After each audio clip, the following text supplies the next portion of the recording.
बंगाल के जादू के कारनामे हर जगह प्रचलित हैं। हमेशा कोई न कोई ऐसा विचित्र जादू देखने को मिल ही जाता है जो सोचने पर मजबूर कर देता है। ऐसी ही एक खूंखार घटना आप लोगों को सुनाने जा रहा हूं, जिसने सभी के रोंगटे खड़े कर रखे थे। बंगाल के मधुबन गांव में एक दिन एक मदारी जादू दिखाने के लिए आता है। उसके साथ एक जमूरा भी होता है। डमरू बजाकर लोगों को इकट्ठा करता है।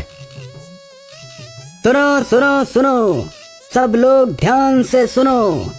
हम आपको सबसे अलग मदारी का खेल दिखाएंगे। हम आपको ऐसा खेल दिखाएंगे जैसा खेल आज से पहले आपने कभी नहीं देखा होगा। आइए आइए, अपना थोड़ा सा समय निकाल कर आइए। धीरे धीरे लोग इकट्ठा होना शुरू हो जाते हैं। जब खूब सारे लोगों की भीड़ इकट्ठी हो जाती है तो मदारी खेल शुरू करता है। हाँ तो मेहरबान कदरदान, सबको सलाम, सबको नमस्कार। भाइयों, खेल तो आपने बहुत देखे होंगे और 2-4 रुपए अपनी जेब से दिए भी होंगे, लेकिन खेल देखने में जितना मजा आपको आया था उससे ज्यादा मजा आज आने वाला है। तो दिल थाम के बैठ जाइए। शुरू करता हूँ पहला खेल। तो बच्चों, शुरू करूं? बजाओ ताली। मदारी नए नए जादू दिखाना शुरू करता है। अपनी टोकरी से कभी कबूतर निकालता, तो कभी तोता, तो कभी खरगोश। सभी बच्चे खुश हो रहे थे कि तभी एक आदमी बोलता है, अरे मदारी, तुमने तो कहा था तुम अच्छा खेल दिखाओगे, लेकिन तुम तो कबूतर और खरगोश का खेल दिखा रहे हो। अगर तुम अच्छा नहीं दिखा सकते तो चले जाओ यहाँ से। ठीक है भाई, दिखाता हूँ, लेकिन डरना मत। अब मदारी अपने जमूरे को अपने सामने रखकर उसका सिर काट देता है, जिसे देखकर सभी लोग डर जाते हैं। अब मदारी चारों तरफ घूम घूम कर लोगों से पैसे मांगता है। सब लोग डर की वजह से पैसे दे देते हैं। तो बताओ बच्चों, जमूरे का सिर जोड़ दूं? सभी लोग हाँ हाँ में जवाब देते हैं। अब मदारी जमूरे का सिर जोड़ने के लिए मंत्र पढ़ता है, लेकिन उसका सिर नहीं जुड़ता। मदारी बार बार कोशिश करता है, लेकिन जमूरे का सिर नहीं जोड़ पाता और अंत में परेशान होकर बोलता है, भाइयों, जिसने भी मंत्र चलाया है तुरंत अपना मंत्र वापस ले ले तो बच जाएगा, नहीं तो मैं मंत्र चलाकर अपने जमूरे को तो बचा लूंगा, लेकिन जिसने मंत्र चलाया है उसका सिर कट जाएगा।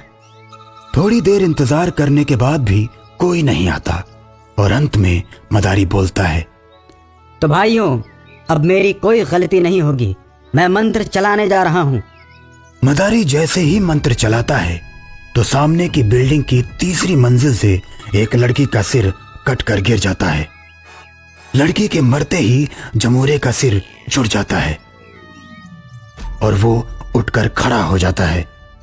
ये देख सभी लोगों में भगदड़ मच जाती है। सब लोग मदारी को मारने के लिए आते हैं। मदारी, तुमने हमारे इलाके में आकर एक लड़की को मारा है, अब तो भी मरने के लिए तैयार हो जा मदारी। सभी आदमी मदारी और जमूरे को चारों ओर से घेर लेते हैं। तभी लड़की का बाप आता है।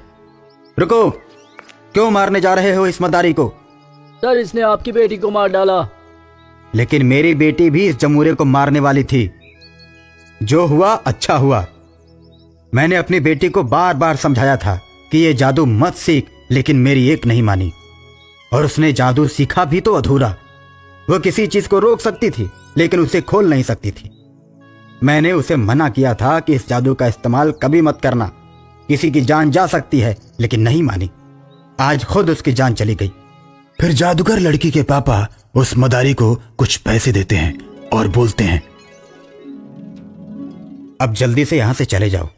मैंने तो तुमको माफ कर दिया क्योंकि मैं अपनी बेटी को जादूगर नहीं बनाना चाहता था, लेकिन यहां ऐसे बहुत से लोग हैं जिन्हें अपने बच्चों को जादूगर ही बनाना है।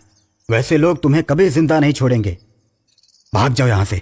मदारी लड़की के बाप को धन्यवाद बोलकर चला जाता है और बहुत दूर एक गांव में जाकर अपना घर बनाकर रहने लगता है। अब वो लड़की बिना शरीर वाली चुड़ैल बनकर लोगों को मारने लगती है। जो भी मदारी उस मधुबन गांव में आता तो उसको मार डालती। धीरे धीरे मधुबन गांव में मदारियों का आना बंद हो जाता है। अब बिना शरीर वाली चुड़ैल को उस मदारी की तलाश थी जिसने उसका सिर काटा था। चुड़ैल मदारी की खोज में निकल पड़ती है।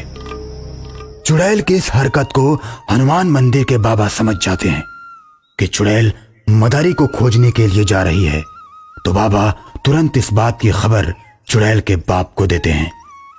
आपकी बेटी ने जीते जी सबको परेशान किया था और चुड़ैल बनने के बाद यहाँ किसी मदारी को आने नहीं दिया, और आज उस मदारी को मारने जा रही है जिसने उसका सिर काटा था। अब उस चुड़ैल का बाप और बाबा दोनों लोग चुड़ैल के पहुंचने से पहले मदारी के पास पहुंचकर उसको सारी बात बता देते हैं। और बताने के बाद जैसे ही मदारी के घर से निकलने वाले होते हैं कि तभी बिना शरीर वाली चुड़ैल पहुंच जाती है।